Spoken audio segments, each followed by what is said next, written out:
বর্তমান ক্রিকেট বিশ্বের সবচেয়ে আলোচিত আতঙ্কিত এক ক্রিকেটারের নাম ট্রেভিস মাইকেল হেড। ক্রিকেটের 3 ধাঁচে 3 ফরম্যাটেই একই পদ্ধতিতে আগ্রাসী ব্যাট চালিয়ে তিনি হচ্ছেন সফল।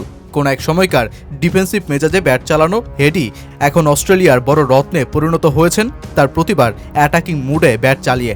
তাই তো গোটা বিশ্বেরই এখন আলোচনার খোরাক এই 30 বছর বয়সী ব্যাটার। ঠিক যার অধিনায়কত্বেই হেডের টেস্ট ক্রিকেটে অভিষেক, সেই টিম পেইন তুলে ধরলেন তৎকালীন ওজি কোচ জাস্টিন ল্যাঙ্গারের সময়ে তিনি কতটা মুড়িয়েছিলেন, আর ল্যাঙ্গার চলে যাওয়াতেই কিভাবে নিজ স্বরূপে ফেরেন ট্রেভিস হেড। 2015 সালে মাত্র 21 বছর বয়সেই দক্ষিণ অস্ট্রেলিয়ার অধিনায়ক বনা ট্রেভিস হেড সবচেয়ে কম বয়সে সেই দায়িত্ব পাওয়ার কৃতিত্ব অর্জনের পরের বছরই ভারতের বিপক্ষে ওয়ানডে ও টি-20তে অভিষেক করেন।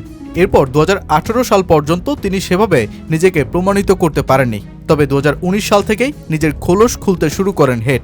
তবে সেক্ষেত্রেও তার জন্য বড় বাধা হয়ে দাঁড়ায় তৎকালীন ওজি কোচ জাস্টিন ল্যাঙ্গার। 2018 সালে টেস্ট ক্যাপ মাথায় তোলা হেডকে নিয়ে জাস্টিন ল্যাঙ্গার ডিফেন্সিভ ক্রিকেটেই মনোযোগী হন। ল্যাঙ্গার হেডের ডিফেন্স উন্নত করতেই নিয়মিত কাজ করেছেন, কিন্তু হেডের স্বভাবতই আক্রমণাত্মক ক্রিকেটেই মনোযোগ ছিল। ডিফেন্সিভ ক্রিকেটের জন্য তিনি মানানসই ছিলেন না মোটেও, যে কারণে তার সাথে কোচের নৈতিক দিক থেকে মতপার্থক্য ছিল। কিন্তু দলের নতুন সদস্য হিসেবে কোচের বিরুদ্ধে যাননি তিনি, কোনো অভিযোগ না তুলেই বরং কোচকে বিরক্ত না করে ডিফেন্সেই মনোযোগী হন হেড।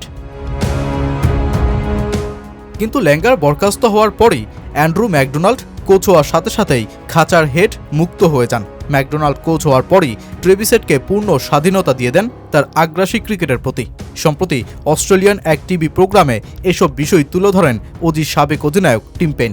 খুব কাছ থেকে হেডের বিকাশ হওয়ার পর্বটি দেখা পেইন বলেন, আমার মনে হয় না তারা কেউই আমার এই মন্তব্যে আপত্তি করবেন। আমি মনে করি হেড এবং জাস্টিন ল্যাঙ্গারের মধ্যে একটি বাস্তব মতভেদ ছিল। তারা তার ডিফেন্স নিয়ে খুব চেষ্টা করছিলেন এবং এটি তার খেলার পদ্ধতির সঙ্গে মানানসই ছিল না। তবে তিনি একজন তরুণ টেস্ট খেলোয়াড় হিসেবে দলে থাকার চেষ্টা করছিলেন এবং সবাইকে খুশি করার চেষ্টা করছিলেন। আমি মনে করি তার পারফরমেন্সে এই পরিবর্তন এসেছে কারণ তিনি তার নিজের খেলার ধাঁচ বজায় রেখেছেন। কখনো তিনি ব্যর্থ হবেন, কখনো খারাপ সময় থাকবেন, কিন্তু তিনি সবসময় আক্রমণাত্মক থাকবেন, শট খেলবেন এবং ম্যাচ উইনার হওয়ার চেষ্টা করবেন। আমরা তাকে এখন সব ফরম্যাটেই বিকশিত হতে দেখছি। তবে ট্রেভিস হেড নিজের মতো করেই খেলেন এবং তার নিজের খেলায় পূর্ণ আত্মবিশ্বাস রয়েছে।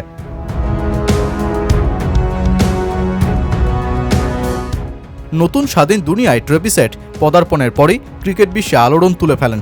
2023 বিশ্ব টেস্ট চ্যাম্পিয়নশিপের ফাইনালে ভারতের বিপক্ষে 163 রান করে ম্যাচ জেতানোর ইনিংস খেলেন, হন প্লেয়ার অব দ্য ম্যাচও। একই বছর ওয়ানডে বিশ্বকাপের ফাইনালেও ভারতের বিপক্ষে 137 রানের ইনিংস খেলে শিরোপাজয়ী ইনিংসের জন্ম দেন হেড। সবশেষ অ্যাডিলেডে 140 রানের ইনিংসটা তো ট্রেভিস হেডের সেই ধারাবাহিকতারই জানান দেয়। আগ্রাসনের সাথে পুল, কাট, ড্রাইভ শটে মাঠ মাতানো হেডের সবশেষ আইপিএলের তাণ্ডব ঝরানো ইনিংসগুলো তো নতুন আগ্রাসী ক্রিকেটারের জন্মের বার্তাই দিয়েছিল। অস্ট্রেলিয়ার নতুন ধারা তৈরির পথ তৈরি করা এই ব্যাটসম্যান কোচের স্বাধীনতার মঞ্চটাকে এভাবেই উপভোগ করছেন রান বন্যায়।